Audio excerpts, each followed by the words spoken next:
സൂറത്ത് അൽ കഹ്ഫ് 18ാമത്തെ സൂറത്താണ് പഠിച്ചുകൊണ്ടിരിക്കുന്നത്. അതിൽ നമ്മൾ പറഞ്ഞു വെച്ചത് 64 ആയത്തുകളാണ്.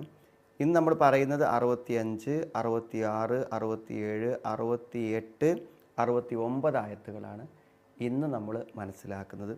ആദ്യം നമുക്കൊന്ന് ഓതി നോക്കാം, ശേഷം അതിൻ്റെ അർത്ഥവും ആശയത്തിലേക്കും പ്രവേശിക്കും.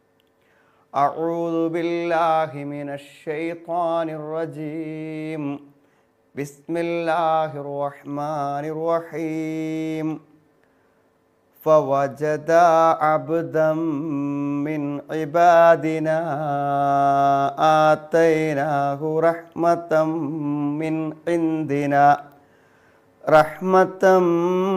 من عندنا وعلمناه من لدنا علما.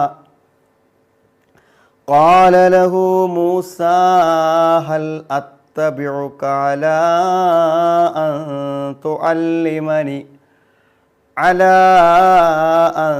تعلمني مما علمت رشدا.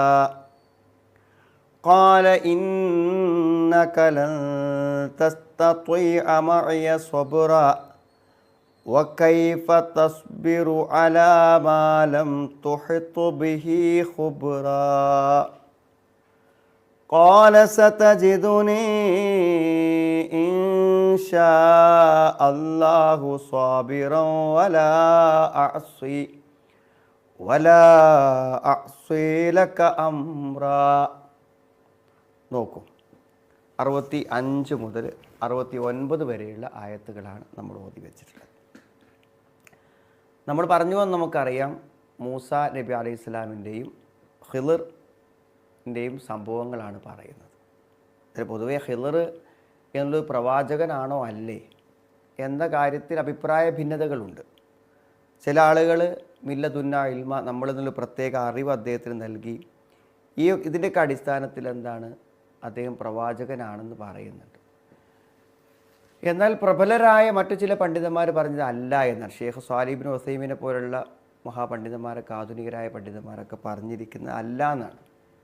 അദ്ദേഹത്തിന് അള്ളാഹു പ്രത്യേകമായൊരു അറിവ് നൽകിയിട്ടുണ്ട്. അത് അദൃശ്യങ്ങൾ അള്ളാഹു അറിയിച്ചു കൊടുത്തിരുന്നു. ആ അറിവിനെക്കുറിച്ചാണ് ആ പറയുന്നത്. ഒരു പ്രവാചകനല്ല, ഒരു വലിയാണ്, ഒരു മഹാനാണ് എന്നൊക്കെ പറയാം. ഒരു പ്രവാചകനാണെന്ന് പറഞ്ഞുകൂടാ എന്ന അഭിപ്രായം ഉള്ളവരുമുണ്ട്. ആവട്ടെ, ഏതായിരുന്നാലും മൂസാ നബി അലൈഹി സ്വലാമും ഖിദറും കൂടെ എന്ത് ചെയ്തു, ഒന്നിപ്പിക്കുകയാണ്. അങ്ങനെ എന്ത് ചെയ്തു, നമ്മൾ പറഞ്ഞു വന്ന് നമുക്കറിയാം, ഒരു ഭൃത്യനുമായിട്ട് മൂസാ നബി അലൈഹി സ്വലാം അറിവ് തേടിയുള്ള ദീർഘമായ യാത്ര പുറപ്പെടുകയാണ്. അങ്ങനെ അവർ അവരുടെ കയ്യിലുള്ള മത്സ്യം വീണു പോകുന്ന സ്ഥലത്താണ് അവർ പറയപ്പെട്ട ഈ ഒരു വ്യക്തിയെ, ഖിളിറിനെ കാണേണ്ടത് അവിടെ വെച്ചിട്ടാണ്. അപ്പോൾ പക്ഷെ അത് മത്സ്യം ചാടിപ്പോയി, പക്ഷെ അത് പറയാൻ വിട്ടുപോയി. അവർ തിരിച്ചു വന്നു. മത്സ്യം പോയ വഴി ഒരു ഗുഹ പോലെ, ഒരു ദ്വാരം പോലെ അവിടെ കിടക്കുന്നുണ്ട്. അവിടെ അന്വേഷിച്ചു. അവസാനം എന്ത് ചെയ്തു, ഫവജദ അബ്ദം മിൻ ഇബാദിനാ ആതൈനാഹു റഹ്മതം മിൻ ഇൻദിനാ വഅല്ലംനാഹു മിൻ ലദുന്നാ ഇൽമാ. ഫവജദ, അങ്ങനെ അവർ രണ്ടുപേരും കണ്ടെത്തി. ആ രണ്ടാളുകളും എന്ത് ചെയ്തു, കണ്ടു. രണ്ടാൾ പറഞ്ഞാൽ അവിടെ മൂസാ നബി അലൈഹി സ്വലാമും അദ്ദേഹത്തെ സഹായിച്ചുകൊണ്ട് കൂടെയുള്ള ആ ഭൃത്യനും എന്ത് ചെയ്തു, കണ്ടു. അപ്പോൾ വജദ ആരെ, അബ്ദൻ മിൻ ഇബാദിന, നമ്മുടെ അടിയാന്മാരിൽപ്പെട്ട, നമ്മുടെ ദാസന്മാരിൽപ്പെട്ട ഒരു ദാസനെ അവർ രണ്ടുപേരും കണ്ടെത്തി. ആത്തൈനാഹു, ആ ആളാണ് ഖിളിർ എന്ന് പറയുന്നത്. ആത്തൈനാഹു, അദ്ദേഹത്തിന് നാം നൽകി, റഹ്മത്തം മിൻ ഇൻദിന, നമ്മുടെ അടുക്കൽ നിന്നുള്ള വലിയൊരു കാരുണ്യം. വഅല്ലംനാഹു, അദ്ദേഹത്തിന് നാം പഠിപ്പിച്ചു കൊടുത്തു, മില്ലദുന്ന ഇൽമ, നമ്മുടെ അടുക്കൽ നിന്നുള്ളൊരു പ്രത്യേക അറിവ്, ജ്ഞാനം അദ്ദേഹത്തിന് പഠിപ്പിച്ചു കൊടുക്കുകയും ചെയ്തു എന്നതാണ്. അപ്പോൾ ഇവിടെ ഒരു പ്രത്യേക ജ്ഞാനം പഠിപ്പിച്ചു കൊടുത്തു എന്നത് അള്ളാഹു ഇവിടെ ഒരു വലിയ അനുഗ്രഹമായി കൊണ്ട് എടുത്തു പറയുന്നുണ്ട്. ഒരടിമക്ക് അള്ളാഹുവിൽ നിന്ന് ലഭിക്കുന്ന ഏറ്റവും വലിയ ഒരു അനുഗ്രഹമായിട്ട് ഇവിടെ നമ്മൾ മനസ്സിലാക്കേണ്ടത്, നമുക്ക് ഉപകാരപ്പെടുന്ന അറിവ് കിട്ടുക, ആ അറിവിനനുസരിച്ചുള്ള പ്രവർത്തനവും ഉണ്ടാവുക എന്നുള്ളതാണ് ഏറ്റവും ഒരു സൃഷ്ടിക്ക് അള്ളാഹു നൽകുന്ന അൻ യർസുഖക റഹ്മ ബിൽ ഖൽഖി.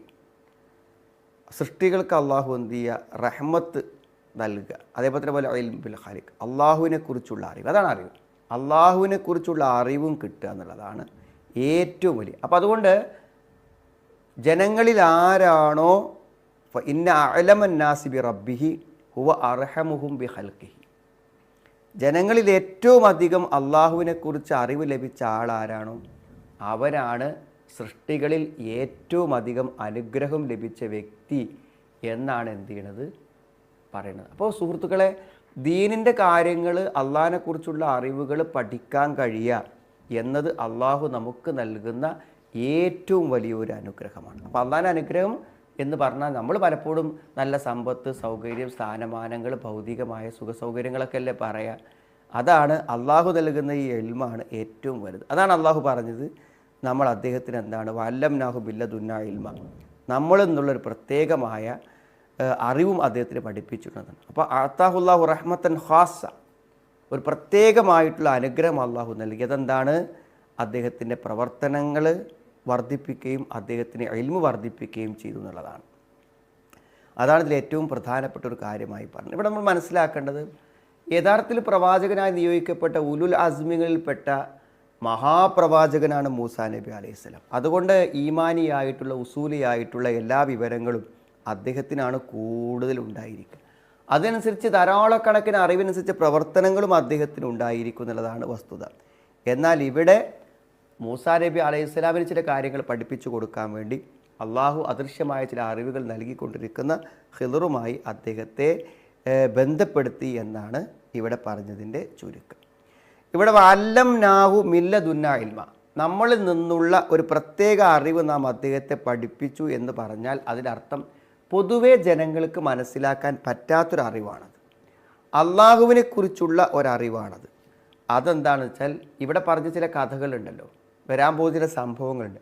ആ സംഭവങ്ങളുടെ ഭാവി എന്തായിരിക്കുമെന്ന് സംഭവിക്കുന്നതിന് മുമ്പേ ഖിദറിന് അള്ളാഹു എന്ത് ചെയ്തു, അറിയിച്ചു കൊടുത്തു എന്നുള്ളതാണ് ഇവിടെ പറയുന്ന ഈ മില്ലദുന്ന ഇൽമ എന്ന് പറയുന്നതിൻ്റെ ഏറ്റവും പ്രധാനപ്പെട്ട കാര്യം. അപ്പോൾ കണ്ടുമുട്ടി പ്രത്യേകമായി അള്ളാഹു അറിവ് നൽകിയ ഒരു വ്യക്തിയായിരുന്നു അദ്ദേഹം. അത്രേ പറഞ്ഞുള്ളൂ 65-ാമത്തെ ആയത്തിൽ. ഇനി 66-ൽ എന്താ പറഞ്ഞത്, ഖാല ലഹു മൂസാ ഹൽ അത്തബിഉക അലാ അൻ തുഅല്ലിമനി മിമ്മാ ഉല്ലിംത റുഷ്ദാ. ഖാല ലഹു മൂസ, അങ്ങനെ കണ്ടുമുട്ടി മൂസാ നബി ഇസ്ലാം അദ്ദേഹത്തോട് പറഞ്ഞു, ഹൽ അത്തബിഉക, ഞാൻ താങ്കളെ പിൻപറ്റയോ, ഞാൻ താങ്കളുടെ കൂടെ വരട്ടെയോ എന്നാണ്. എപ്പോഴും സഹവാസത്തിലൂടെയാണ് നമ്മൾ അറിവ് പഠിക്കേണ്ടത്. നമ്മുടെയൊക്കെ പുതിയ സിസ്റ്റത്തിൽ എങ്ങനെയാണ്, അധ്യാപകൻ എന്തെങ്കിലും പറഞ്ഞു തരുമ്പോൾ മാത്രമേ അധ്യാപകനെ കാണുന്നുള്ളൂ. അതായത് പ്രത്യേകിച്ച് മതപരമായ അറിവുകൾ പറഞ്ഞു കൊടുക്കുന്നവരുടെ കൂടെ, എന്നാണ് പഴയ കാലഘട്ടങ്ങളിലൊക്കെ പണ്ഡിതന്മാരുടെ കൂടെ തന്നെ താമസിച്ച് അവരെ കൂടെ തന്നെ പോയിരുന്നൊരു കാര്യം. നമ്മൾ ഈ പള്ളി ദർസ് സമ്പ്രദായങ്ങളിലൊക്കെ അങ്ങനെ ഉണ്ടായിരുന്നല്ലോ. ആ പണ്ഡിതന്മാരോടുള്ള സഹവാസം. ഇവിടെ മൂസാ നബി അലൈഹി സ്വലാം എന്താണ്, താങ്കളുമായുള്ള ചില അറിവുകൾ എനിക്ക് കിട്ടാൻ വേണ്ടി ഞാൻ താങ്കളുടെ കൂടെ വരട്ടെയോ എന്നാണ്. ഹൽ അത്തബിഉക, ഞാൻ താങ്കളുടെ കൂടെ വരട്ടെയോ. കൂടെ വരുന്നത് എന്തൊരു കരാറിൻ്റെ അടിസ്ഥാനത്തിലാണ്, അലാ അൻ തുഅല്ലിമനി, താങ്കൾ എന്നെ പഠിപ്പിച്ചു തരുക എന്ന വ്യവസ്ഥയിൽ, മിമ്മ ഉല്ലിംത റുഷ്ദ, താങ്കൾക്ക് സന്മാർഗജ്ഞാനമായി താങ്കൾക്ക് പഠിപ്പിക്കപ്പെട്ടതിൽ നിന്ന് എനിക്ക് പഠിപ്പിച്ചു തരാമെന്നാണ്. അപ്പോൾ ഇവിടെ മിമ്മ ഉല്ലിംത റുഷ്ദ, സന്മാർഗജ്ഞാനമായി നേർമാർഗത്തെക്കുറിച്ചുള്ള അറിവായി താങ്കൾക്ക് പഠിപ്പിക്കപ്പെട്ടത് എന്നതാണ്. കുറേ കാര്യങ്ങൾ നമുക്ക് ഈ ആയത്തിൽ നിന്ന് കിട്ടും. ഒന്നെന്താ അറിയോ, ഉസ്താദിനോടുള്ള ഒരു അദബാണ്, ഗുരുനാഥനോടുള്ള ഒരു അദബ്. കാരണം വളരെ മയത്തിൽ സ്നേഹത്തോടുകൂടെ ഒരു ചർച്ച ചെയ്യുന്ന രൂപത്തിലാണ്, വളരെ വിനീതമായിട്ടാണ് ചോദിക്കുന്നത്. ഹൽ അത്തബിഉക അലാ അൻ തുഅല്ലിമനി മിമ്മാ ഉല്ലിംത റുഷ്ദ, താങ്കൾക്ക് സന്മാർഗജ്ഞാനമായി കിട്ടിയിട്ടുള്ള വിവരത്തിൽ നിന്നും എനിക്ക് പഠിപ്പിച്ചു തരുക എന്ന നിലക്ക് ഞാൻ താങ്കളുടെ കൂടെ വരട്ടെയോ, ഞാൻ താങ്കളുടെ കൂടെ വരട്ടെയോ. ഈ ആയത്തിനെ മുൻനിർത്തിയിട്ട് പണ്ഡിതന്മാർ പറഞ്ഞിട്ടുണ്ട്, ഗുരുനാഥന്മാരോട് വളരെ വിനയത്തോടു കൂടെയാണ് സംസാരിക്കേണ്ടതെന്നാണ്. വളരെ സ്നേഹത്തോടു കൂടെയും ബഹുമാനത്തോടു കൂടെയും ആണ് സംസാരിക്കേണ്ടത് എന്നാണ് പറഞ്ഞത്. ഇവിടെ റുഷ്ദ് എന്ന് പറഞ്ഞല്ലോ, സന്മാർഗം. അതായത് എന്തെങ്കിലും ഒരു നന്മയിലേക്ക് നമ്മളെ നയിക്കുന്ന അറിവിനെക്കുറിച്ച് മാത്രമേ ഇൽമുൻ നാഫി എന്ന് പറയാൻ പറ്റുള്ളൂ. ഇൽമുൻ നാഫി, അതാണ് റുഷ്ദ്. ഇൽമുൻ നാഫി എന്ന് പറഞ്ഞാൽ ഹുവൽ ഇൽമുൽ മുർഷിദ് ഇലൽ ഖൈർ, നന്മയിലേക്ക് നമ്മളെ നയിക്കുന്ന അറിവാണെന്നാണ്. അപ്പോൾ ഒരു നന്മയുടെ മാർഗം കാണിച്ചു തരുന്ന എല്ലാ അറിവുകളും എന്താണ്? യഥാർത്ഥത്തിൽ നല്ല അറിവായിട്ടാണ് കാണുന്നത്. തിന്മയെക്കുറിച്ച് താക്കീത് ചെയ്യുകയും നല്ലതിലേക്ക് നമ്മളെ നയിക്കുകയും ചെയ്യുന്നതിനാണ് ഇൽമുൻ നാഫി എന്ന് പറയും. ഇതല്ലാത്ത എല്ലാ ഇൽമുകളും ദുറാണ്, ഉപദ്രവമാണെന്നാണ്. എന്തെങ്കിലും ഒരു ഗുണം നമുക്ക് തരണം. അതല്ലാത്തൊരറിവും നമ്മളൊക്കെ ഇപ്പോൾ ഈ വാട്സപ്പിലും ഫേസ്ബുക്കിലൊക്കെ ചിലവാക്കുന്ന ടൈം കൊണ്ട് നമുക്ക് എന്തെങ്കിലും ഉപകാരമുള്ളത് കിട്ടുന്നുണ്ടോ നമ്മൾ ചിന്തിക്കണം. അല്ലെങ്കിൽ അത് ഉപദ്രവമാണ്, അതുകൊണ്ട് ഉണ്ടാവുക എന്നാണ് മനസ്സിലാകേണ്ടത്. അപ്പോൾ അധ്യാപകനോടുള്ള മര്യാദ. അതേപോലെ തന്നെ മറ്റൊരു കാര്യം എന്താ അറിയോ, നമ്മളിൽ നിന്നൊരാളൊരു അറിവ് അറിയണമെന്ന് പറഞ്ഞു വരുന്നുണ്ടല്ലോ, ഒരു വിശ്വാസിക്ക് ഏറ്റവും അധികം സന്തോഷം കിട്ടുന്നൊരു സമയമാണ്. എനിക്കൊന്ന് പഠിപ്പിച്ചു തരും, എനിക്കൊന്ന് പറഞ്ഞു തരും. നമ്മളിൽ നിന്നൊരാളൊരു അറിവ് സ്വീകരിക്കുക എന്ന് പറയും. അപ്പോൾ എന്താ അറിയോ അതിൻ്റെ കാരണം ഒരാൾക്കൊരു അറിവ് ഉപകാരമുള്ളത് നമ്മളിൽ നിന്ന് കിട്ടിയാൽ, നമ്മളിപ്പോൾ ഒരു പള്ളി ഉണ്ടാക്കിയാൽ നമുക്ക് സന്തോഷം ഉണ്ടാവില്ലേ സുഹൃത്തുക്കളെ? നമുക്ക് വേണ്ടി പ്രാർത്ഥിക്കുന്ന സ്വാലിഹായ മക്കളുണ്ടെങ്കിൽ നമുക്ക് സന്തോഷം ഉണ്ടാവില്ലേ? അപ്പോൾ നമ്മളിൽ നിന്ന് നല്ലൊരു അറിവ് കൊടുത്തപ്പോൾ സന്തോഷം ഉണ്ടാകും. കാരണം എന്താ? നല്ലൊരു അറിവ് നമ്മൾ കൊടുത്താൽ എന്താണ് അത്? ഇതാ മാത്രൽ ഇൻസാൻ ഇൻകത്ത അമലുഹു ഇല്ലാമിൻ സലാത്തത്തിലെ ഹദീസ് ഉണ്ടല്ലോ, 3 കാര്യം ഇല്ലാത്തൊക്കെ മുറിഞ്ഞു പോകുന്നു. അത് സ്വതക്കത്തും ജാരിയാണ്. പിന്നെ ഔ ഇൽമിൻ യുൻതഫഉ ബിഹി, ഉപകാരപ്പെടുന്ന വിജ്ഞാനം. ഔ വലദിൻ സ്വാലിഹിൻ യദൂലു, പ്രാർത്ഥിക്കുന്ന മക്കൾ. അപ്പോൾ ഉപകാരപ്പെടുന്ന വിജ്ഞാനം നമ്മളിൽ നിന്ന് മറ്റൊരാളിലേക്ക് കിട്ടണം. അപ്പോൾ ഒരാൾ ഒരു ഉപകാരപ്പെടുന്ന അറിവ് അന്വേഷിച്ച് നമ്മളെടുത്ത് വന്നാൽ ആ ഇൽമു കൊടുക്കുമ്പോൾ നമുക്ക് എന്തൊരു സന്തോഷം ഉണ്ടാവണം. ഇങ്ങനെ 3 സുപ്രധാനമായിട്ടുള്ള സന്ദേശങ്ങൾ നമുക്ക് എന്ത് ചെയ്തു, ഈ ആയത്തിന് എന്ത് ചെയ്തു, കിട്ടിയിട്ടുണ്ട് എന്ന് മനസ്സിലാക്കാം. അങ്ങനെ പിന്നെ മുന്നോട്ട് പോകുമ്പോൾ എന്താ വെച്ചാൽ ഇതിൻ്റെ അടുത്ത വാക്ക് കാല ഇന്നക ലൻ തസ്തതിഅ മഇയ സ്വബ്റ. അപ്പോൾ അദ്ദേഹം പറഞ്ഞു, ഖിദർ പറഞ്ഞു, ഇന്നക ലൻ തസ്തതിഅ, നിനക്ക് സാധിക്കുകയേയില്ല, മഇയ, എൻ്റെ കൂടെ, സ്വബ്റ, എൻ്റെ കൂടെ സഹിക്കുവാൻ, എൻ്റെ കൂടെ ക്ഷമിക്കുവാൻ താങ്കൾക്ക് സാധ്യമേ അല്ല എന്നാണ്. അപ്പോൾ എന്താ, നിങ്ങളുടെ കൂടെ വരുന്ന എനിക്കൊരു വിരോധമല്ല, നിങ്ങളുടെ കൂടെ വന്നോളൂ, അതിന് അദ്ദേഹം തടസ്സം പറഞ്ഞ. പക്ഷേ താങ്കൾക്ക് എൻ്റെ കൂടെ വന്നാൽ, കൂടെ വന്നു കഴിയുമ്പോൾ ആ യാത്രയിൽ എന്ത് ചെയ്യണം? വളരെ ക്ഷമയോടുകൂടെ അദ്ദേഹത്തിൻ്റെ വാക്കുകളും പ്രവൃത്തികളും കേട്ടും പഠിച്ചും മനസ്സിലാക്കിയും കൂടെ പോകാൻ പറ്റണ്ടേ? പക്ഷെ അത് താങ്കൾക്ക് പറ്റില്ല. ക്ഷമിച്ചുകൊണ്ട് എൻ്റെ കൂടെ വരാൻ താങ്കൾക്ക് പറ്റില്ല. നിശ്ചയമായും താങ്കൾക്ക് എൻ്റെ കൂടെ സഹിക്കുവാൻ സാധ്യമാവുകയില്ല തന്നെ. ഒരിക്കലും താങ്കൾക്ക് അങ്ങനെ പറ്റൂല എന്നാണ്. എന്താണ്? ലാ തഖ്ദിറു അല ഇത്തിബാഇ വ മുലാസമത്തി, എന്നെ കൂടെ വരാനും എന്നെ പിൻപറ്റാനും താങ്കൾക്ക് സാധ്യമല്ല എന്നാണ്. കാരണം എന്താ പറയുക, താങ്കൾ ഓരോ കാര്യങ്ങൾ കാണും. അപ്പോൾ താങ്കൾക്ക് എന്ത് ചെയ്യും? ആ കാര്യങ്ങളെ പ്രത്യക്ഷമായി നോക്കുമ്പോൾ അതൊരു തിന്മയായി തോന്നും. അപ്പോൾ എന്തായാലും നിങ്ങൾ എന്തിനത് ചെയ്തു നിങ്ങൾ ചോദിക്കും. അത് നിങ്ങൾ ചോദിക്കാതിരിക്കാൻ പറ്റൂല എന്നാണ്. അതാ കാര്യം. എന്താ പറയുക, വളരെ വലിയൊരു സന്ദേശമാണ് നമുക്ക് നൽകുന്നത്. ഈ ഖിദറിന് എന്ത് ചെയ്യാൻ പറ്റും? ഒരു കാര്യം ചെയ്യുമ്പോൾ അതിൻ്റെ ഭാവി പരിണിതി എന്താണെന്ന് അള്ളാഹു അറിയിച്ചു കൊടുത്തതിൻ്റെ അടിസ്ഥാനത്തിലാണ് ഇവിടെ ഒരു കുട്ടീനെ കൊല്ലുക.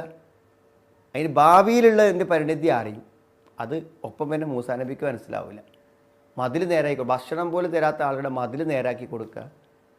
മതിൽ നേരാക്കി കൊടുക്കുന്ന, ഒരു തുള്ളി വെള്ളം ചോദിച്ചിട്ട് തരാത്ത ആളുകളുടെ മതിൽ നേരാക്കാൻ വേണ്ടി അദ്ദേഹം മെനക്കെടുമ്പോൾ സ്വാഭാവികമായി ചോദിച്ചു എന്തിനേ മതിൽ നേരാക്കണം. പക്ഷേ ആ മതിൽ നേരാക്കുന്നതിൽ ലക്ഷ്യം എന്താണെന്നതിനെക്കുറിച്ച് അദ്ദേഹത്തിന് അറിയും, അള്ളാഹു അറിയിച്ചു കൊടുത്തിട്ടുണ്ട്. അതുകൊണ്ട് അദ്ദേഹം ചെയ്യുന്നത് വളരെ ബോധപൂർവം നല്ലൊരു കാര്യമാണ്. അതിൻ്റെ ഉൾഭാഗം അറിയുന്നത് കൊണ്ടാണ്. ബാഹ്യമായി ചിന്തിക്കുമ്പോൾ അതെന്താണ്, ശരിയല്ല എന്നാണ് എന്ത് ചെയ്യുക, മനസ്സിലാകുക എന്നാണ്. അപ്പോൾ അതാണ് അവിടെ പറയുന്നത്. ബാഹ്യമായി കാര്യം ചെയ്യുമ്പോൾ, അപ്പം നമ്മളെ എപ്പോഴും നമ്മുടെ ജീവിതത്തിൽ നമുക്ക് മറഞ്ഞ കാര്യം അറിയില്ലല്ലോ. അത് നമ്മുടെ ഒരു പരിമിതിയാണ്, നമ്മൾ മനസ്സിലാക്കണം. മറഞ്ഞ കാര്യം നമുക്ക് അറിയില്ല. അപ്പോൾ നമുക്ക് എന്ത് ചോദിച്ചാൽ ഒരു തെറ്റ്. അപ്പോൾ പിന്നെ എൻ്റെ ഒരു സുഹൃത്ത് പറഞ്ഞ എനിക്കറിയാം, അദ്ദേഹത്തിൻ്റെ മകൾ കല്യാണം കഴിഞ്ഞിട്ട് എന്ത് ചോദിച്ചാൽ അതൊരു പ്രശ്നമായി ഡൈവേഴ്സ്. അപ്പോൾ അതിന് വളരെ ഭയങ്കര മാനസിക വിഷമവും ബുദ്ധിമുട്ടൊക്കെ ഉണ്ടായി. പലരോടും കരഞ്ഞ് വിളിച്ച് പറഞ്ഞു. കാരണം അത്രയും പ്രതീക്ഷ കല്യാണം കഴിഞ്ഞാണ്.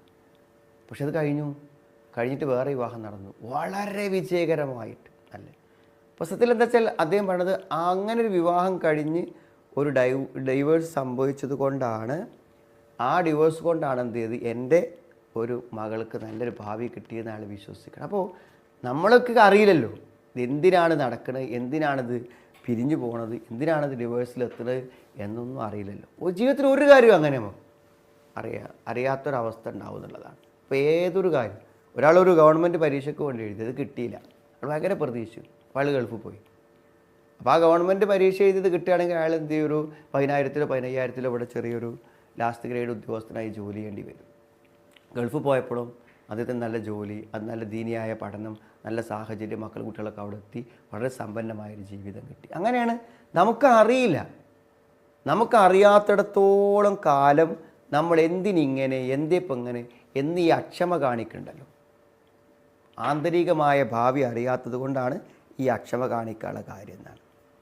എന്നിട്ട് അദ്ദേഹം പറഞ്ഞു, വകൈഫ തസ്ബിറു അലാ മാ ലം തുഹത്തു ബിഹി ഖുബ്റ. താങ്കൾക്ക് സൂക്ഷ്മജ്ഞാനം കിട്ടിയിട്ടില്ലാത്ത ഒരു കാര്യത്തെപ്പറ്റി താങ്കൾ എങ്ങനെ സഹിക്കുന്ന? ഒരാൾക്കും പറ്റൂല. ഒരു കുട്ടീനെ കൊല്ലുന്ന കണ്ടാൽ നോക്കിക്കാണിക്കാൻ പറ്റും. നമുക്കൊരു സഹായം ചെയ്യാത്തില്ല, മതിൽ നേരാക്കുമ്പോൾ നോക്കിക്കാൻ പറ്റും.